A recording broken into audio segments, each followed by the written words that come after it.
غیبت کے حوالے سے ہم نے سنا تھا غیبت کی تعریف کیا ہے، کوئی بھی کبیرہ گناہ ہے، صغیرہ گناہ ہے، ایک تو اس کے بارے میں معلومات ہونی چاہیے تو ہی ہم بچ سکیں گے۔ تو غیبت کی تعریف ہماری شریعت میں اس طرح بیان کی گئی ہے، کسی شخص کے پوشیدہ عیب کو اس کی برائی کرنے کے طور پر ذکر کرنا غیبت ہے۔ افسوس آج ہماری اکثریت کو غیبت کی تعریف تک پتہ نہیں ہے، حالانکہ اس کے بارے میں ضروری احکام جاننا فرض علوم میں سے ہے۔ علامہ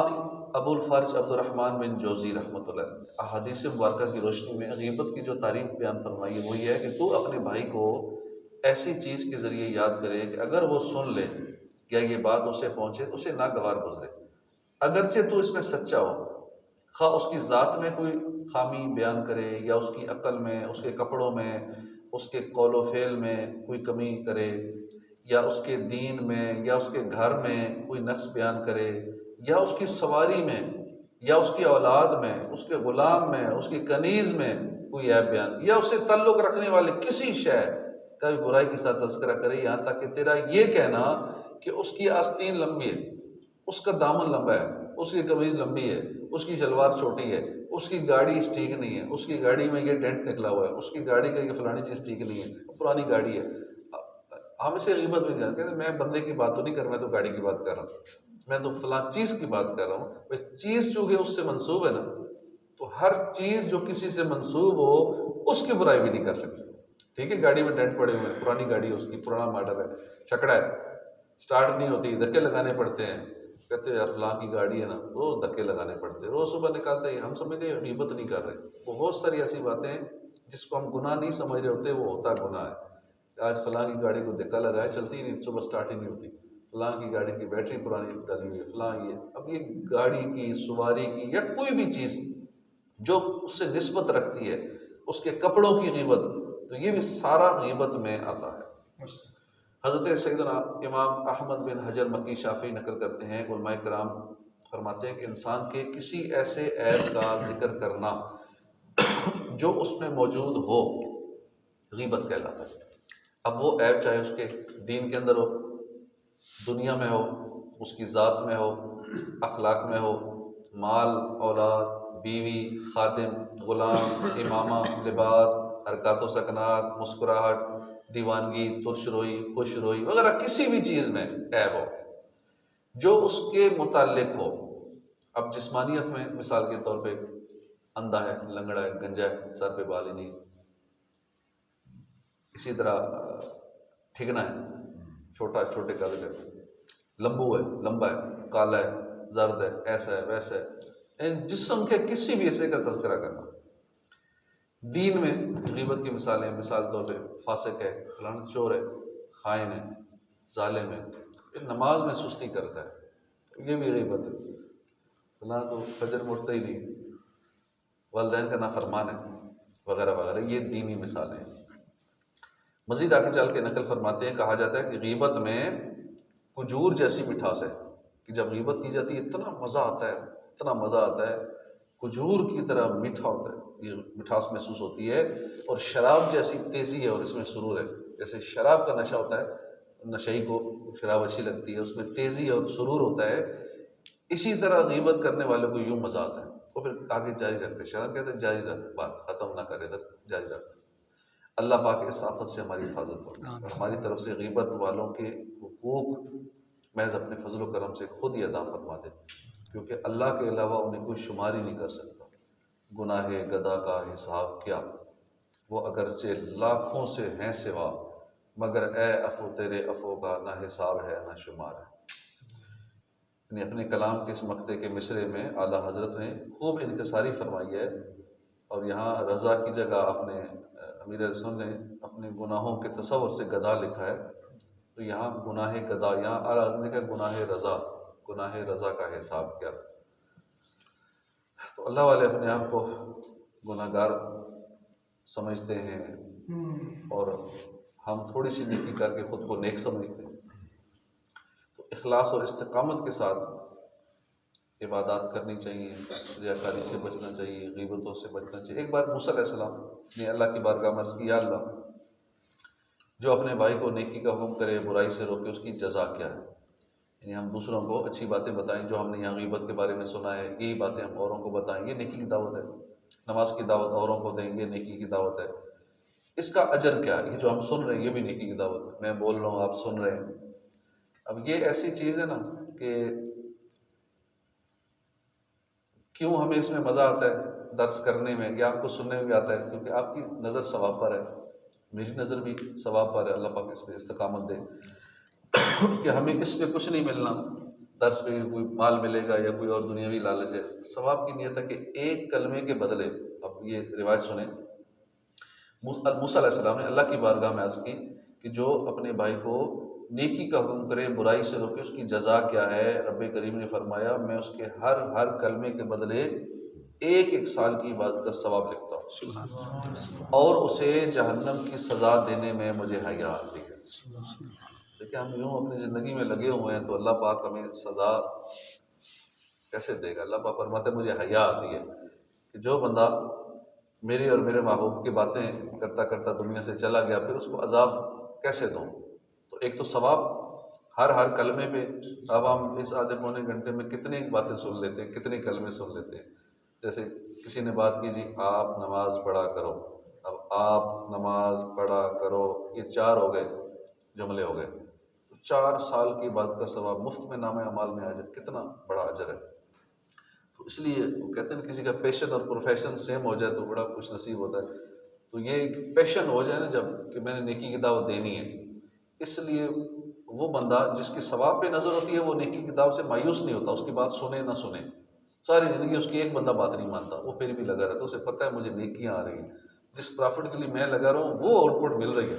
چاہے بیٹھنے والا سامنے کوئی بھی نہیں ہے، سننے والا کوئی بھی نہیں ہے، مجھے اپنے ثواب سے غرض ہے، وہ اللہ پاک نے دینا وہ دے رہا ہے، تو وہ پھر بندہ مایوس نہیں ہوتا، وہ پھر بندہ ساری زندگی چندہ مانگتا ہی رہتا ہے، چندہ مانگنا سنت ہے ثواب کا کام، وہ کبھی پریشان نہیں ہوتا، لوگ نہیں دیتے ٹھیک ہے نہ دے، مجھے کہنے کا ثواب تو مل رہا ہے، اللہ کی راہ میں دو، اللہ کی راہ میں دو۔ جیسے ٹیلی تھون آ رہا ہے، آج 15 ہے نا، آج ٹیلی تھون ہے، اربوں روپے کے اخراجات جو دعوت اسلامی کے ہیں، ماہانہ 1 ارب 5 کروڑ کی جو خالی سیلریز اور دیگر اخراجات اور آگے کچھ خرچے ہو رہے ہیں، پھر ٹیلی تھون وغیرہ FGRF کا شعبہ ہے جس میں جتنے ویلفیئر کے کام ہیں، جب کوئی سیلاب آتا ہے، کوئی زلزلہ، کوئی آفت آتی ہے، جیسے ابھی فلسطین میں معاملات ہو رہے ہیں تو اب فلسطین کے لیے ہماری ٹیمیں نکل رہی ہیں ان کی امداد کرنے، اب ان کو پیسہ بھی چاہیے، ان کو جو ضروریات ان کو چاہیے وہ چیزیں لے کے FGRF کا شعبہ یہ انشاءاللہ فلسطین جا کے ان مسلمانوں کی مدد کرے گا۔ پھر اور ترکیہ میں زلزلہ آیا تو وہاں جا کے ان کی مدد کی، اور بھی دنیا میں جہاں جہاں کوئی مصیبت آتی ہے کسی ملک میں تو اس ملک میں خود جا کے ان کی ہیلپ کرتے ہیں، مالی حوالے سے بھی، فزیکلی بھی۔ اور سیلاب جیسے سندھ میں آیا تھا تو لوگ تو بھول بھال گئے، وقت ہی آتا ہے تو سارے ایکٹیو ہو جاتے ہیں، ساری تنظیمیں ایکٹیو ہو جاتے ہیں، اس کے بعد فوٹو سیشن کیا، میڈیا پہ آیا، تشہیر ہوئی، چندہ کیا، اس کے بعد غائب ہو گئے۔ لیکن دعوت اسلامی والے ابھی بھی لگے ہوئے ہیں، سیلاب والوں کو سیٹلمنٹ کرنا، ان کو گھر بنا کے دینا، ان کو سیٹ کرنا، ان کے کاروبار سیٹ کرنا، سارے معاملات کرنا، اب تک لگے ہوئے ہیں۔ حالانکہ سیلاب کب کا آیا تھا، باقی سارے بھول بھال گئے، گورنمنٹ کے ادارے بھی آگے پیچھے ہو گئے، باقی بھی ساری تنظیمیں آگے پیچھے ہو گئی، لیکن دعوت اسلامی ماشاءاللہ امیر اہل سنت کا اخلاص ہے کہ یہ توڑ تک ساتھ نبھاتے ہیں، جنت میں بھی لے کے جاتے ہیں، پھر وہاں بھی ساتھ نبھاتے ہیں۔ تو یوں چندے کے لیے کوشش کرنا۔ آج ٹیلی فون ہے، اس کے لیے ہم جتنوں سے رابطے کریں گے، واٹس ایپ کے ذریعے، سوشل میڈیا کے ذریعے، یہ ان کو دو، دعوت اسلامی کے بڑے اخراجات ہیں، اپنا 1 یونٹ ڈال دو، 10,000 کا 1 یونٹ ہے، اپنا یونٹ اپنا حصہ شامل کر دو۔ میں نے جمعے والے دن کر دیا تھا کیونکہ جمعے والے دن ثواب زیادہ ہوتا ہے، اس میں 70 گنا ثواب ہوگا، 10 دیں گے تو اس سے 70 سے ضرب دے لیں، زیادہ ثواب ملے گا۔ ویسے جب بھی کوئی اخلاص سے دے گا اللہ پاک کو دیتا ہے اس کو ثواب بے حساب۔ تو یوں ہمیں اپنا حصہ چاہے 8-10 لوگوں سے 1000 کر کے 10,000 1 یونٹ پورا کر لیں، اپنے پاس سے دے دیں، اللہ بے حساب دے گا۔ ہر سال جب سے میں نے دینا شروع کیا یونٹ میں، اللہ کا کرم ہے پورا ہو جاتا ہے، جو ضرورت ہے اللہ پوری کر دیتا ہے۔ ہمیں دیتے رہنا چاہیے، بالفاظ نہیں بھی ہے نا پاس کر کے جیسے تیسے دے دیں، پھر دیکھیں ہر سال آپ زیادہ دیں گے، اور اللہ کا کرم تقریباً دے ہی رہا ہوں، ہر سال دے رہا ہوں یونٹ اپنے پاس سے، کوئی کہیں سے کرو نہ کرو، اور اسے بھی کرتا ہوں، ہو جاتا ہے 2-4 لاکھ۔ پچھلی بار بھی جو ٹیلی تھون ہوا تھا 3-4 لاکھ سے اوپر ہو گیا تھا یہیں سے۔ تو اس لیے ہم سارے مل کے کوشش کریں گے، کسی سے 1000 کا، ہمارا کام کہنا ہے، کوئی 1000 بھی نہ دے، کچھ بھی نہ دے، ہمیں کہنے کا ثواب ملے گا۔ تو ٹیلی تھون کے لیے جتنا ہو سکے اپنے پاس سے بھی، یہ ترغیب کے لیے عرض کیا آپ کو۔ بعض کا لوگ کہتے ہیں مولوی خود، ہمیں کہتے ہیں خود کچھ نہیں دیتے، تو اس لیے عرض کیا، ورنہ بتانے کی حاجت نہیں ہوتی۔ جس کے لیے دیا ہے اللہ پاک خود دیکھ رہے ہیں، اس نے اجر دینا ہے۔ تو رزق بڑھتا ہے، کم نہیں ہوتا، اللہ کی راہ میں دینے سے بڑھتا ہے، جو عشر دیتے ہیں ان کا بڑھتا ہے۔ اب ان دنوں میں کئی زمیندار پریشان ہیں جی، مونگ پھلی میں نیچے پھل نہیں لگا ہوا، ڈوڈے نہیں لگے ہوئے مونگ پھلی کے، تو بھائی عشر دیں گے تو ڈوڈے بھی لگیں گے، سارا کچھ ہوگا۔ اللہ کی راہ میں دیں گے، گندم کا سیزن آتا ہے، اب گندم کا تو ایک تعداد ہے عشر دیتی ہے، لیکن مونگ پھلی کا یا باقی فصلوں کا سمجھتے ہیں شاید عشر نہیں ہے، بس گندم کا چونکہ بچوری ہوئی ہوتی ہے، عشر عشر ہر طرف شور ہوتا ہے، تو گندم کا دیتے ہیں، مونگ پھلی کا نہیں دیتے۔ اب اس لیے یہ حال ہے، اکثر پریشان ہے، وہ جی پھل ہی نہیں لگا، بڑے پریشان ہیں، بڑے بڑے زمیندار پریشان ہیں۔ تو اللہ کی راہ میں بندہ جب زکوٰۃ دیتا ہے، عشر دیتا ہے، یہ تو ضروری چیزیں ہیں نا، اس سے بڑھ کے دینا چاہیے۔ نفلی صدقات اللہ کی راہ میں دینے چاہیے تاکہ کبھی تنگ دستی نہ آئے، ہمیشہ خوشحالی رہے۔ تو ثواب کی بات چل رہی تھی کہ اللہ پاک اجر عطا فرماتا ہے جو نیکی کی دعوت دیتا ہے، ہر کلمے پہ 1 سال کی عبادت کا ثواب، اور اسے جہنم کی سزا دینے میں اللہ پاک فرماتا ہے مجھے حیا آتی ہے۔ تو ہمیں یہ نیکی کی دعوت کا سلسلہ آج ٹیلی فون کے لیے ہم کوشش کرتے رہیں، لوگوں سے کہتے رہیں، مدنی چینل خود بھی دیکھیں، کیونکہ مدنی چینل پہ بھی لائیو اس کی ترغیب دلائی جا رہی ہوگی، اسی موضوع پہ کلام چل رہا ہوگا آج پورا دن بھی، اور امید ہے رات کو بھی لائیو سیشن اسی پہ ہوگا، ٹیلی فون کے حوالے سے ہی ہوگا۔ اور آپ دیکھیں گے کہ دنیا بھر سے لوگ دے رہے ہوں گے، اے جی 100 یونٹ میری طرف سے، 100 یونٹ سے مراد ہے کہ 100 ضرب 10,000، اے جی اتنے 1000 یونٹ میری طرف سے، ایسے لوگ بھی ہوں گے دینے والے۔ پھر بندہ کہ یار میں نے کیا دیا ہے، یہ تو کچھ بھی نہیں۔ کئی کہیں گے جی میں نے اپنی سائیکل بیچ کے دے دیا، میرے پاس یہی کچھ تھا وہ میں نے بیچ دیا، کوئی کہتا ہے جی میں نے موٹر سائیکل بیچ دیا، کوئی کہتا ہے میں نے گاڑی بیچ کے ٹیلی فون میں کرا دی۔ تو کئی عورتیں اپنا زیور بیچ کے، پہننے والا زیور بیچ کے کہتے ہیں یہ ٹیلی فون میں جمع کرا دیں، اور ان پہ کرم بھی ایسے ہوتے ہیں۔ پچھلی بار ٹیلی فون تھا، ایک عورت شاید واہ کینٹ یا ایسی سائڈ کی تھی، اس نے اپنا جو عمرے کے لیے جو کچھ جمع کر کے رکھا ہوا تھا اس نے سارا ٹیلی فون میں دے دیا۔ جب مدنی چینل پہ اس کی یہ بات چلی تو اس کو کسی نے کہا کہ میں اسے کراتا ہوں، اسے بھی برا، باقی کو بھی میں کراتا ہوں۔ تو یوں بعض کا کوئی دیتا ہے تو اس کا کام وہ بھی ہو جاتا ہے جس کام کے لیے اس نے کرنا ہوتا ہے۔ یوں بڑے بڑے واقعات ہوتے ہیں۔ آج مدنی چینل دیکھیں گے تو آپ کو کئی مدنی بہاریں ایسی نظر آئیں گی، کسی کو حضور کا دیدار نصیب ہو جاتا ہے، کسی کو بچوں نے یہ نیت کی تھی ٹیلی فون کی، آقا کی بارگاہ میں قبول ہو گیا، کیونکہ سارے دینی کاموں میں خرچ ہوتا ہے۔ غیبت سے ہمیں بچنا چاہیے، اوروں کو بھی بچانا چاہیے۔ غیبت انتہائی تباہ کار ہے، غیبت کی وجہ سے ہی ہر گھر جو ہے میدان کارزار بنا ہوا ہے، خاندانوں میں، برادریوں میں، محلوں میں، بازاروں میں، عوام اور خواص کے اکثر طبقوں میں، بلکہ نیک لوگوں میں بھی کئی افراد ایسے ہیں جو اسی غیبت کی وجہ سے آپس میں نفرت کی دیواریں کھڑی ہو چکی ہیں۔ مرنے کے بعد نازک بدن غیبت کا ہولناک عذاب کیسے برداشت کرے گا؟ اللہ کی عطا سے غیب کی خبریں دینے والے پیارے آقا صلی اللہ علیہ وسلم کا فرمان ہے، معراج کی رات میں ایسی عورتوں اور مردوں کے پاس سے گزرا جو اپنی چھاتیوں کے ساتھ لٹک رہے تھے۔ میں نے پوچھا جبریل یہ کون لوگ ہیں؟ عرض کی یہ منہ پر عیب لگانے والے، پیٹھ پیچھے برائی کرنے والے۔ اور ان کے متعلق اللہ پاک فرماتے ہیں ویل لکل ہمزۃ لمزہ، خرابی ہے اس کے لیے جو لوگوں کے منہ پر عیب کرے اور پیٹھ پیچھے بدی کرے۔ اللہ پاک ہمیں غیبت سے